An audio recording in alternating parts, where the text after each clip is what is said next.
अलैकुम वरहमतुल्लाहि वबरकातुहू। ला इलाहा इल्लल्लाहुल मलिकुल हक़्क़ुल मुबीन मुहम्मदुर रसूलुल्लाहि सादिक़ुल वअदिल अमीन। एक बार दुरूद पाक का नजराना पेश करें। अल्लाहुम्मा सल्लि अला सय्यिदिना व मौलाना मुहम्मदिन मअदनिल जूदि वल करम व आलिहि व अस्हाबिहिल किराम व इब्निहिल करीम व बारिक व सल्लिम सलातन दाइमतन सरमदन अबदा। अज़ीज़ान गिरामी वक़ार, आज के हालात हिंदुस्तान के जिससे आप सब बाखबर हैं कि हुज़ूर पाक सल्लल्लाहु ताला अलैहि वसल्लम, इस्लाम, कुरान और रब्ब ज़ुल जलाल की शान में गुस्ताखी पे गुस्ताखी हो रही है। और मज़ीद ये कि ये गवर्नमेंट और हुकूमत की पुश्त पनाही में हो रही है। अगर ऐसा नहीं होता तो ये चंद खबीस खुले सांड की तरह 1.5 महीने से नहीं चीख रहे होते। अभी अभी जिस मलऊन नरसिंहानंद की गुस्ताखियाँ और मुगल्लज़ात और गालियाँ सुन करके हमारे दिल छलनी छलनी हो चुके थे। अब पानी सर से ऊपर हो चुका है मुसलमान। हालात इस कदर नाजुक हैं, मुझे ये समझ में नहीं आता अब तक कि हुकूमत इनको अरेस्ट क्यों नहीं करती। इनकी क्या मजबूरी है इनके साथ, या इनके खुद के ये पाले हुए कुत्ते हैं।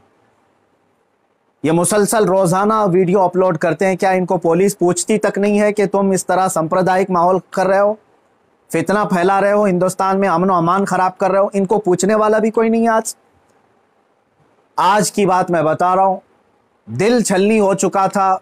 मुझे मालूम है कि इनको अब पुलिस अरेस्ट भी नहीं करती और हमारे एहतजाजात और हमारे प्रोटेस्ट से भी कुछ नहीं होता। तो इस फ़कीर कादरी ने उसको मुबाहले का चैलेंज दिया था कि अगर तू अपने बात में सच्चा है तो आ जा, सामने आ जा और देख लिया जाए, पूरी दुनिया भी देख लेगी कि एक मर्तबा हम सामने बैठ करके मुबाहला कर लें। मुबाहला जानते हैं, अभी जो सबको पता हो चुका है, उनकी ज़ुबान में अग्नि परीक्षा। मेरे इस चैलेंज को उसने स्वीकार किया था, एक्सेप्ट किया था। लेकिन ये भी मैं बता दूं कि क्यों एक्सेप्ट किया उसने। वो बिल में बैठा हुआ चूहा, उसे मालूम था कि गवर्नमेंट इस तरह करने की इजाज़त देती नहीं, इसलिए वो अपने कौम में हीरो बनने के लिए इस तरह की चैलेंज को एक्सेप्ट तो कर लिया। वरना आप सबको मालूम है मेरे मुसलमानों के पाखंडी और बलात्कारी और माल का पुजारी, उसके अंदर मुबाहला करने की ताकत है। मुबाहला कर सकता है वो।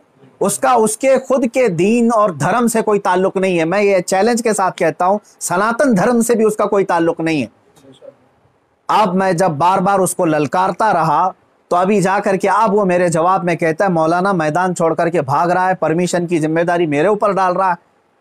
आप सब ठंडे दिमाग से सोच करके बताएं, परमिशन की जिम्मेदारी इसको ना दूं तो और किसको दूं? इसलिए कि ये इसके आज हुकूमत इसकी पुश्त पनाही में है और ये नाजायज औलाद में से है उनकी।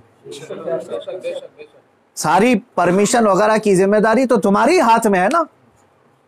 मुझे परमिशन की जरूरत नहीं है। इंशाअल्लाह अजीज, जिस दिन भी तू तैयार हो जाएगा मेरी आखिरी सांस तक, उस दिन भी मैं मुबाहले के लिए हाजिर हो जाऊंगा।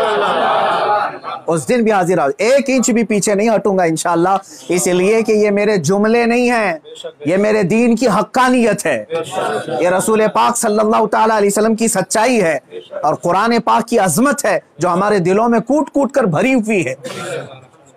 ये जालिम मुबाहला करेंगे, मुबाहला करेंगे। अब सुनिए, मुबाहले के नाम पर ये एक्सेप्ट करके हीरो बन रहा था अपनी कौम में और मुझे कह रहा है मैदान छोड़कर भाग रहा है।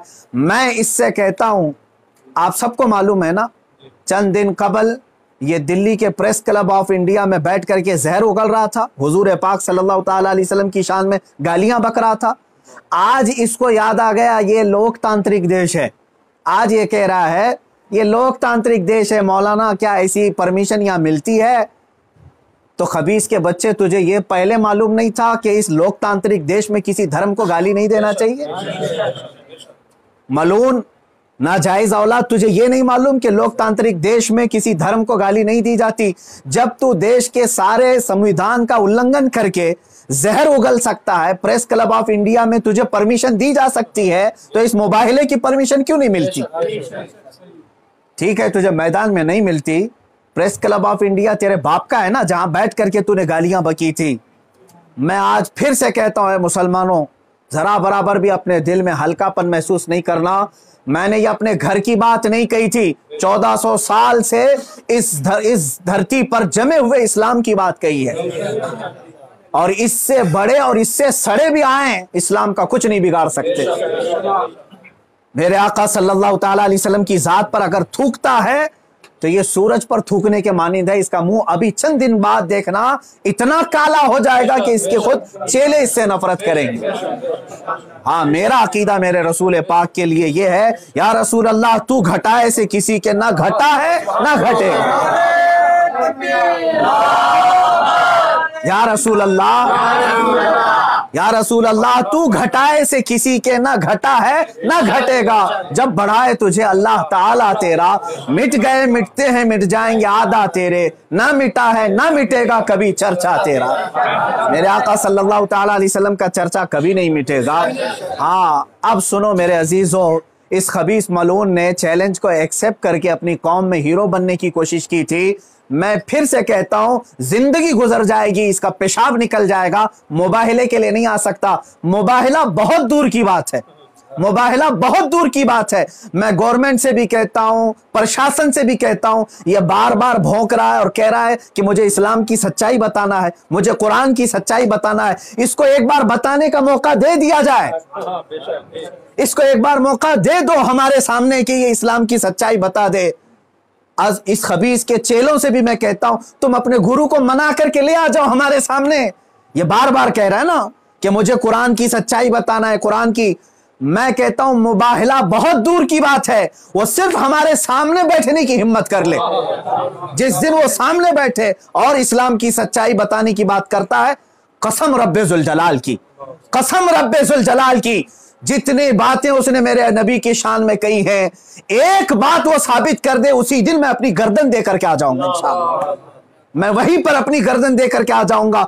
ये सारे उसके चेलों से भी कहता हूं, तुम जुमलेबाजी कर रहे हो। और इस चैलेंज के बाद अब सोशल मीडिया में बरसात के मेंढक की तरह बहुत सारे आ गए, मौलाना का चैलेंज हमको भी एक्सेप्ट है, हमको भी एक्सेप्ट है। तुम क्या समझ रहे हो, गुडी गुडे का खेल खेलने जा रहे हैं? ये कोई खेल खेलने जा रहे हैं? तारीख पढ़ लेना, पता चलेगा तुम्हें मुबाहिला कहते किसे हैं। अजीजान गिरामी वकार, आज दिल जल रहा है इसलिए मैं अर्ज कर रहा हूं, ये मुकाबले में नहीं आएंगे। फिर भी मैं कहता हूं, ये 17 रमजानुल मुबारक 30 अप्रैल आने तक ये जितने चेले भौंक रहे हैं, इसमें एक रामपाल का एक शिष्य है, कोई शागिर्द आया है, वो कहता है मोहम्मद आखिरी नबी भी नहीं है सल्लल्लाहु अलैहि वसल्लम। माअज़ल्लाह। ऐ मुसलमानों, इसने खत्मे नबुव्वत पर भी डाका डाला। वो कहता है रामपाल आखिरी नबी थे, मैं साबित करता हूं और चुनौती को स्वीकार करता हूं। ये सारे पाखंडी एक साथ आ जाएं, एक साथ आ जाएं। और गवर्नमेंट से फिर मैं कहता हूं, अब ये बात बहुत बढ़ चुकी है, मीडिया वाले भी मजाक ना समझें, इनको साबित करने का मौका दें और हम हानि के लिए तैयार हैं। मैं एक नहीं, हिंदुस्तान की 11 बड़ी खानकाएं मेरे साथ खड़ी हैं और तकरीबन 100 उलमाए अहले सुन्नत और मुफ्तियान इज़ाम अभी इसी वक्त दिल्ली आने के लिए तैयार। मेरे अजीजों, ये कोई खेल की बात नहीं कर रहा हूं। अल्हम्दुलिल्लाह 100 तो मैं अपने लिस्ट में रखा हूं, हजारों की तादाद में यहां पर अपनी जान लुटाने के लिए तैयार। ऐ मुसलमानों, अब पानी सर से ऊपर हो चुका है।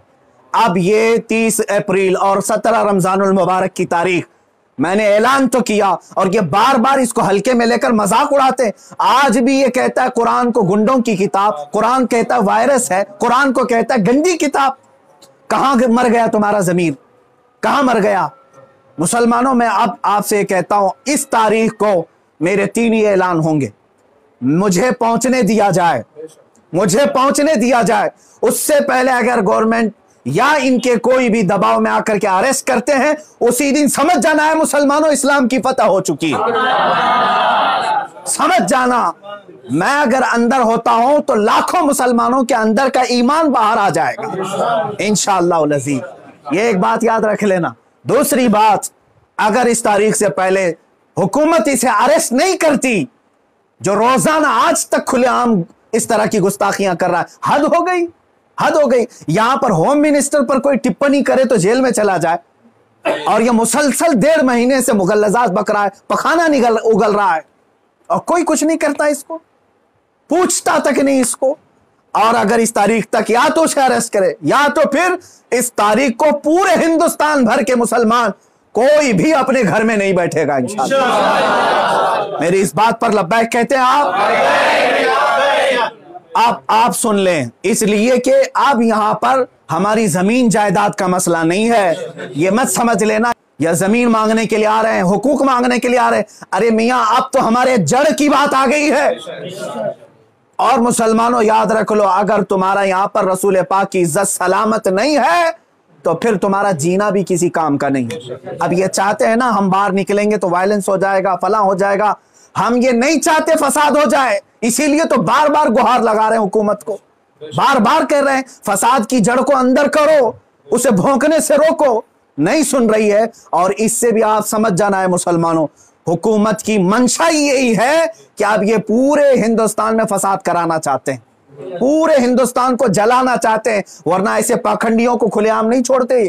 ये पूरी की पूरी प्लानिंग के साथ कर रहे हैं। इसलिए मुसलमानों, आज तुम्हारे इम्तिहान का वक्त है, आज तुम्हारे इम्तिहान का वक्त है। आज अगर तुम अपने घरों में चूड़ियां पहन करके बैठे रहे, याद रख लेना बाद में आने वाली नस्लें तुम्हारे मुंह पर थूकेंगी, तुम्हारे कब्रों पर ईंट पत्थर मारेंगी।